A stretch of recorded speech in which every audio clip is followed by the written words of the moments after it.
Blink, and America's gone. In just a few short months, we go from a nation of utter strength, chugging along economy, to a nation led by a weak, feckless leader, loss of respect on the international stage, an economy that's sluggish, and so forth and so on. And it's all being perpetrated by an elitist class with nothing but scorn for the American working class citizen. That's the topic of today's Bold and Blunt, and I'm your host, Cheryl Chumley, giving you a Christian conservative look at today's news, politics, culture, and events. Quick heads up, if you like Bold and Blunt and want to subscribe, not only can you do so at the Washington Times, washingtontimes.com, but you can also go to edify.app/podcasts and sign up there. And check out the other faith-based podcasts on Edify. It is the number one site to go to if you are looking for podcasts to build you up, not tear you down like the Democrats. What a great segue. Listen to this. This is Pete Buttigieg, our transportation secretary, speaking just a few days ago about rising gas prices and how Team White House, Team Biden, is going to address that. Clean transportation can bring significant cost savings for the American people as well. Clean transportation can bring significant cost savings for the American people. Isn't that nice? He goes on. Last month, we announced a $5 billion investment to build out a nationwide electric vehicle charging network so that people from rural to suburban to urban communities can all benefit from the gas savings of driving an EV. Aren't we lucky to have someone like Pete Buttigieg looking out for us? I love how the Blaze billed his little remarks. Pete Buttigieg, the Blaze tweeted, wants people to simply buy an electric car so they don't have to worry about rising gas prices. Do you know how much electric vehicles cost? And what Pete Buttigieg is saying is the $5 billion investment, and that's investment in air quotes because what it is really is taxpayer dollars. So it's not so much an investment, it's a taking from Peter to spread out to all the Pauls out there in America. But what he is really acknowledging is that there is not the infrastructure in place in America right now for American citizens who drive gas-powered vehicles to switch over to electric vehicles because there's no place to charge them. You know, maybe your local Walmart has a few stations. Maybe there's a hotel here or there, one of your higher class hotels that offers charging stations. Maybe there are a few retail outlets in your community, but by and large, the infrastructure just doesn't exist at this point. So Buttigieg, what he is really saying is, well, we'll just throw money at the problem.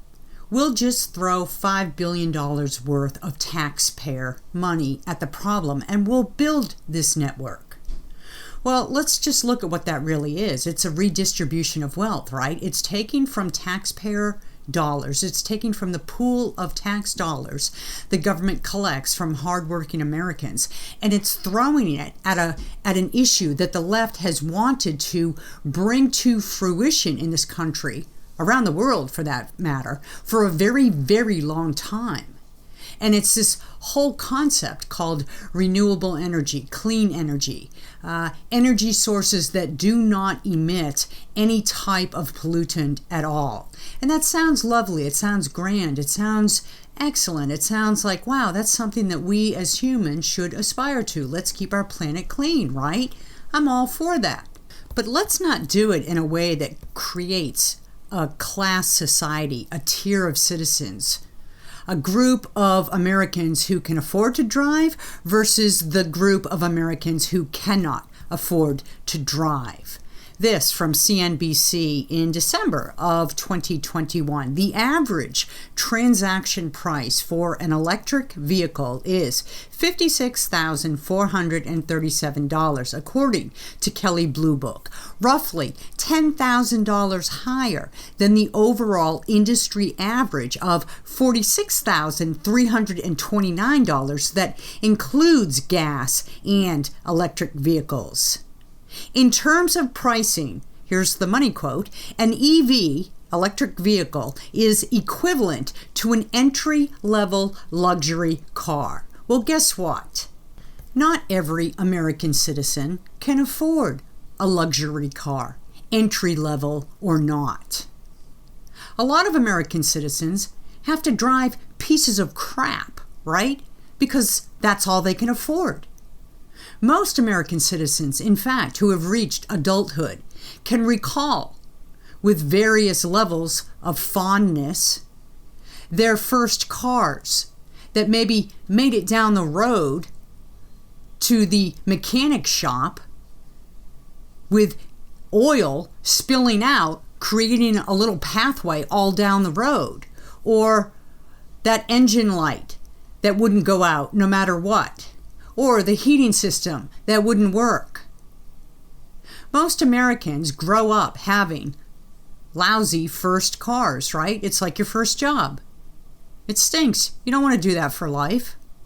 My first cars, not just car, my first cars in life were various degrees of crappy. But that's how it is in America. You work hard, right? You start out, you have a dream, you work hard, you save your money, you move out of that crappy car and get a better one. Most Americans cannot afford an entry-level luxury car. The phrase itself is just dripping with elitism. Car and Driver lists entry-level luxury cars with base prices of $43,000. Well, $43,245 for the Lexus RC. That's an entry-level luxury car. The Infiniti Q50, base price $43,125.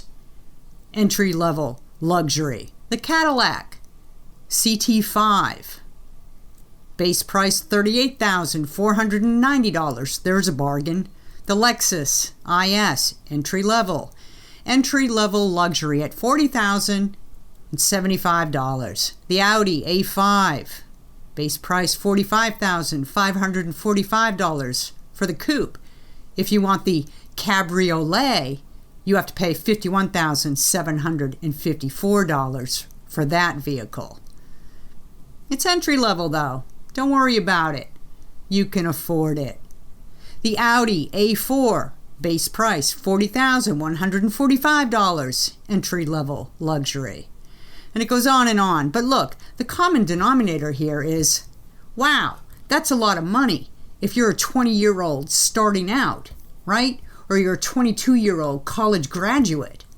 Or you're a 35-year-old with 2 kids at home. Or you're a 40-year-old going back to school because you just managed to put your 3 kids through college. Or let's not even talk about divorced, broken families. Let's not even talk about the costs of that, affording a luxury, entry-level luxury car.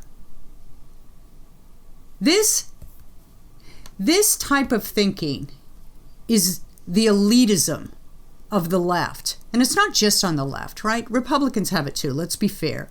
There are some conservatives, there are plenty of Republicans out there who have forgotten what it's like to be an American citizen, born into situations that don't carry, say, silver spoons in the mouth and so forth.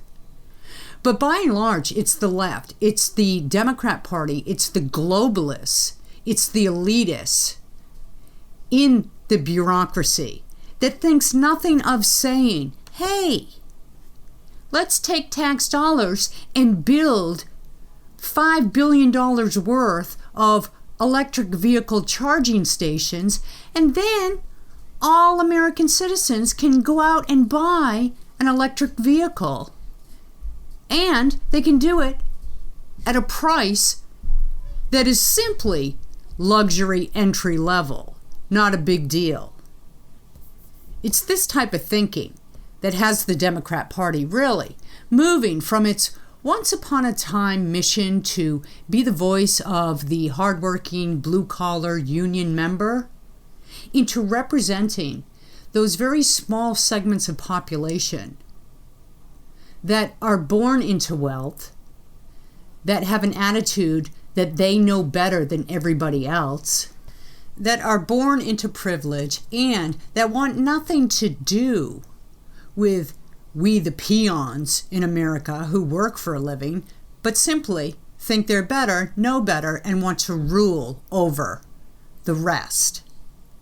So it's this attitude, it's this disdainful attitude for the common man, for the common woman, for the hardworking Americans, for the American citizens that haven't lost their minds and think that they know best, they know better how to live your life, my life, everybody's lives. It's this attitude that has taken over the Democrat Party. It's become the mark of the Democrat Party. Arrogance plus Democrat equals Democrat Party. And don't think people aren't noticing. Lazy, arrogant Biden has nothing to offer the free world. Heritage wrote. That is the Heritage Foundation. That is Niall Gardner for the Heritage Foundation wrote in March after Joe Biden's State of the Union speech. Like most of his speeches, the piece opened. The U.S. President's State of the Union address was incoherent, dull, and breathtakingly mind-numbing. That's a little understated even, right? Mr. Biden simply doesn't inspire. He continued writing. His speeches are incoherent, exceedingly dull, and breathtakingly mind-numbing. And what's amazing, though, is that Biden's speeches are filled with the type of hubris that you would expect from somebody who has accomplishments to point to as cause for their self-cheer, for their self-congratulatory pats on the back. And yet Joe Biden is about the most feckless president that America has seen ever, possibly. You could make a case for it. He certainly surpassed Jimmy Carter. But my guest today has some thoughts on Joe Biden, his leadership, the direction this country is taking, and why the left continues to breathe out its lies and deceits and disdain for American citizens when the polls keep showing how much Americans are sick and tired of it. Congressman Jim Jordan from Ohio, thank you so much for being on Bold and Blunt. I really appreciate your time. Well, good to be with you today, Cheryl. So if you look at the Joe Biden administration, can you pinpoint one thing that his team has done that is actually beneficial to America? But seriously, is there anything? No, I mean, the except I can think about it, Joe Biden inherited a peaceful, stable, calm world, and he has turned everything into chaos. Not just internationally. We see the huge problem in Ukraine. We see the terrible situation there. But go back to what happened last summer with the debacle that was the exit from Afghanistan. I mean, I'm always that picture in my, I think everyone American's mind where there's those Afghanis are clinging to the plane as the plane is taking off, and then you come here to the United States. We got a border that's complete chaos. We went from secure border to complete chaos. We went from energy independence to the spectacle of the President of the United States begging OPEC and begging Iran and Venezuela to increase production. We went from safe streets to record levels of crime in every major urban area, and we went from stable prices to a 40-year high inflation rate. So it's from stability to chaos. What he inherited to what he's done in 14 months, I just think the American people are saying, what is this? And he promised just the opposite, so that's what makes it, I think, so profoundly troubling. Now, I'm cynical enough, and you're free to agree or disagree with this, but I'm cynical enough to think that not all Democrats are stupid, right? So with all this going on in the last 14 months that you correctly described, you have to wonder, is this on purpose? And I look at the Democrat Party now, and I see a batch of socialist-leaning globalists, and think that what Joe Biden and his team is doing right now is on purpose. How do you respond to that? Certainly the border has to be intentional. I mean, you can't have I remember last summer I was saying that March was the highest month on record for illegal crossings until April. April was the highest month until May. May was the highest month until June. June was the highest month until July. I mean, it just kept going up. So at some point, you have to say that is intentional, that is deliberate. The inflation seems to be deliberate, even though they will tell you it's temporary, it's transitory, and if we spend $2 trillion more, it will help inflation. No one with any common sense believes that. So that seems to be, and you just go down the list. When you defund the police, should you be surprised when you get more crime? So these are all crazy policies of the left. But where it has real-life implications is in foreign policy. And again, we saw that with Afghanistan last summer. We're seeing that. I think the bad guy Putin did the terrible thing he did invading Ukraine because he saw weakness in the Oval Office that he didn't see with President Trump, and I think that is a sharp contrast that the country now understands completely. I agree with you. I think under Donald Trump, we wouldn't be facing this issue with Russia and Ukraine right now, and we certainly wouldn't be as worried about China's eyes on Taiwan right now. Where do you see that leading? Well, let's hope China doesn't make some move there. I do think you've nailed it. I go back to approximately a year ago when Secretary of State Blinken met with his Chinese counterpart in Anchorage. And if you remember that meeting, the Chinese foreign minister just dressed down Secretary Blinken, just attacked the United States and called us names, said we're racist, said we're terrible, how dare you try to lecture us, and just let him have it. And Secretary Blinken just took it. And I've said many times, that would not happen to Mike Pompeo in the Trump administration. First of all, they wouldn't attempt it. But even if they did try to do it, Pompeo would have given it back to him. Or more likely, he got up, flipped the table over, and said, I'm leaving. You don't talk to the United States that way, much like Reagan did in Iceland 40 years ago. So that is the difference. And that fundamental dynamic, that fundamental difference, makes all the difference. And I think it's why you're seeing so much of the chaos that has resulted because of Joe Biden being in the White House. And now look at what Joe Biden's doing with Russia and Ukraine, right? He's turning to China to basically beg, please, pretty please, come in and help and calm down Russia. It reminds me of Barack Obama with his red line with Syria, who finally turned to Russia to step in and take the leadership role on calming that situation. Why is it Democrats are afraid to lead on foreign policy? Well, I mean, and how about the spectacle of attempting to get back in this Iran deal, put this Iran deal back together, and who is the intermediary between us and Iran? None other than Russia. I mean, as we speak. So this is like some of the stuff you can't make up. And again, I've said a couple times, I guess, but I think the country sees it for what it is. I think the country is tired of this. And I am hopeful, and I think it's coming, that there's going to be a big change this November's midterm election. And I'm hopeful on that as well. And I want to jump to the elections, but I just want to throw one more question out about the foreign policy. Now, did you see how Saudi Arabia is so ticked off at Team Biden, in part because of the discussions for Iran's nuclear treaty, that they are actually considering moving off the dollar and using Chinese currency on certain oil sales? Talk about that and how that impacts America, why we should care. No, that's not helpful. You want to be the reserve currency. You want to be the currency that commodities are traded in. You can go back to, I think it was 56, when it was just a switch from, it just happened. It went from the pound to the dollar, and that made a huge difference for the United States. And was, the United States was the emerging and powerhouse country in the world, and like I always say, the greatest country in the world. So that makes a difference. You couple that with what's been reported that Saudi Arabia didn't even take President Biden's phone call. Again, we're back to this fundamental concern that weakness invites bad behavior from bad guys around the planet. Weakness is not helpful. In foreign policy, I don't think it's helpful in any time, but certainly not in foreign policy. So that's the situation we find ourselves in. and only the American people at the ballot box can make a difference. And they're going to get a chance this November. And I think Democrats are just shaking in their shoes right now about the upcoming elections.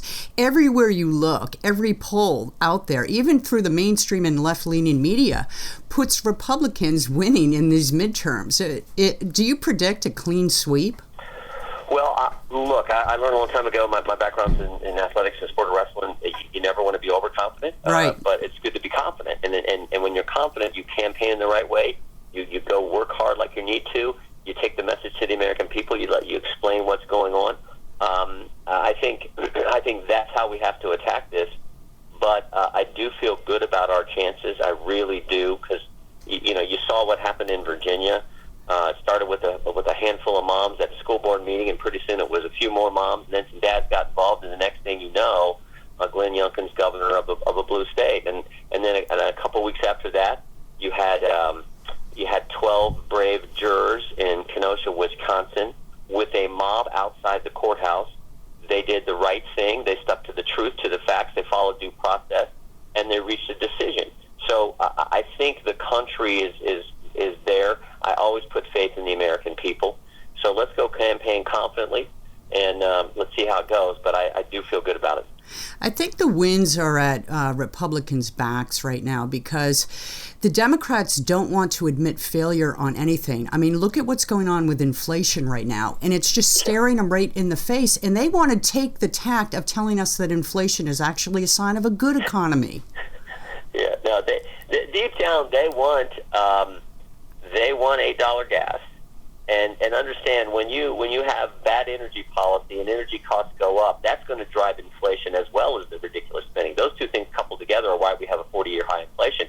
Because energy, you have to transport goods. You have to move things. You have to move food. You have to move goods. You have to move them around the country. That's how it works. And so if fuel costs more, if energy costs more, you're going to have inflation. And when you have stupid policies that are designed to make energy costs more, you're going to get inflation. I sat in a hearing, this is a few months ago, but the CEOs from the oil and gas companies were there, and Ro Khanna, a Democrat member from Silicon Valley, went down the line, badgered every single witness. Why won't you commit today to decrease production? He kept asking, why don't you do it? Why won't you decrease production? Will you commit today? And I'm like, what do these people want? $8 gasoline? And the truth is, they do. Yeah. The radical left has taken over the Democrat Party. They don't like the country, and they don't like us. And the reason they don't like us is because they know we're fighting for the values that make the country special in the first place. So they're going to attack the things that middle America values and that are so important in middle America. And one of those is affordable energy and affordable gasoline to move around. So this is how bad it is.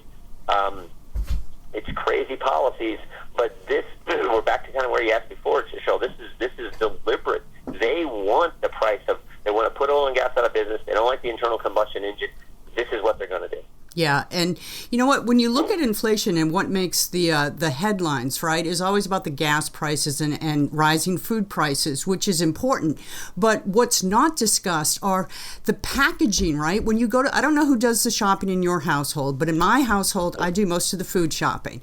And when I go there and I see cereal boxes that are teeny tiny, and yet they're twice as much as what they were, and you look at the packaging of food, how it shrunk, it's this shrinkflation, I guess is what the term is, that combined with inflation is killing middle class in America.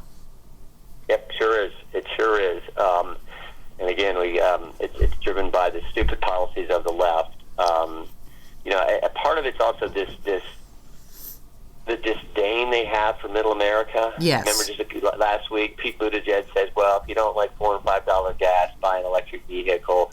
Colbert says, I don't care if it goes to $15 a gallon because I drive a Tesla. Anderson Cooper said a few months ago, the Trump supporters, they eat at the Olive Garden and they stay at the Marriott, and because he has to stay at 5-star. I mean, the disdain they have for the people who make things and grow things, the people who go to drive their pickup truck to the third shift at the plant, the people who get up every morning with a hammer and a saw and build homes and build buildings, and the people who go out and plow the fields and put things in the ground. The disdain they have for folks I get the privilege of representing, great American, is what drives me crazy. And that element as well, I think, is going to be there at the election, and people are going to remember that Yeah, the arrogance is the worst. And I know our time is growing tight, so let me just finish. Throw this comment out there and get your response to it. When you look around at America right now and what's taking place, I'd like to know where your optimism truly lies. And I hope it's more than just the next election, because when I see this coming generation of leaders afraid to take their face masks off, the growing secularization of America, where if we're a country of rights coming from God, not government, you have to have God somewhere in there, right? So when you look at how the last couple of years of the coronavirus has put Americans in fear, where do you see this leading in terms of the next 2 years, 5 years, 10 years? Yeah, here's why I'm optimistic. Even though the left controls almost everything. The left controls in our culture big media, left controls big tech, the left controls big corporations, the left controls big sports, the left controls Hollywood, they control higher education, the left controls the White House, the left controls the United States Senate, the left controls the United States House of Representatives. But the left doesn't control we the people. And we the people have had it. And I've always had faith in the American people that they're going to, you see the pushback, now suddenly the country's done with COVID, even though the left-wing politicians who like the control aren't. The country is. So the country has had it. They're tired of the double standard. They're tired of this elitist attitude. And the Democrat Party is quickly becoming the party of the elites who live on the coast and people who don't work. And we're becoming the party of everybody else. And everybody else is a big position, is a big number. So that's what gives me encouragement. And again, the document that started it all out was those three words: we the people. And we the people of this great country tend to get it right. And I think they're going to do it again. Well, that's optimistic. Thank you for that. Congressman Jim Jordan, thank you for being on Bold and Blunt and for the work you do on Capitol Hill. Well, thanks for the work you do. We really appreciate it, and thanks for having me. Jim Jordan. He seems to be one of the good guys on Capitol Hill, yes. There are still a few, and that is optimistic. I think out of all the qualities a politician can have that is worthy of pushback, arrogance is the most despicable, at least to me. Politicians, bureaucrats who are outright arrogant and look with scorn and derision. They look down their noses on the American people. They call the citizens who pay their taxpayer-funded salaries things like deplorables. I think it's the arrogance that is the most disgusting. And I'm sure there are plenty out there who would agree. If you like Bold and Blunt, go to edify.app/podcast and sign up to get it delivered right to your email box. But you can also do that at washingtontimes.com. Sign up for my 3 times a week newsletter. It comes out Monday, Wednesday, and Friday. Contains all my commentaries and also contains my twice weekly Bold and Blunt podcasts. That way you won't miss it, right? And a quick heads up, I have a new book coming out. It is called Lockdown, The Socialist Plan to Take Away Your Freedom. You're going to want to get a copy and find out some of these quiet behind-scenes backdoor dealings and wheelings that went on, keeping American citizens in states of fear and lockdown. And you'll also see that the left has no plans to let go this pandemic or any future pandemic to control the American people, to control the world, really. Thank you for listening. Tune in next time. And in the meanwhile, stay blunt, stay bold.